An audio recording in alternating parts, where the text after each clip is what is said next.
Alright, aboard the Journey 303, the $300 boat. Sorry, the $303 boat. We find the first semi-major issue. This thing back here we got is the rudder, which when it turns, the rudder turns. This connection here, it's supposed to have a nut and a bolt going from the top all the way down through both. And the bottom right now is free spin. This is supposed to sandwich here to hold all this together. The next issue we have is this connection right here. I'm pretty sure there's supposed to be like a Teflon bearing or some type of greased fitting in here.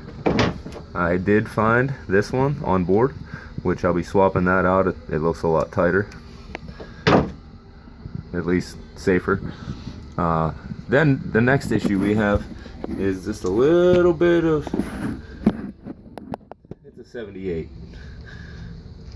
We got a little bit of an issue with where it connects. I'm literally unthreading it with my fingers. We came in off the lake last night.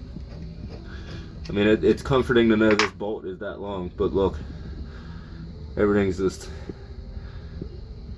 falling off of it, coming out of that hole. So the two things we can do is fill that hole with a little bit of a fiberglass, put the bolt in, put everything together, jam pack it, you know, look. And then after it dries, maybe 72 hours, maybe a week, see if it holds steady, or we can do it my way, and that involves welding. So I wanted to give you guys a good idea of what it looks like now, before, and then I'll take another video after. Let me just jiggle, show you what this is. The incoming from the steering.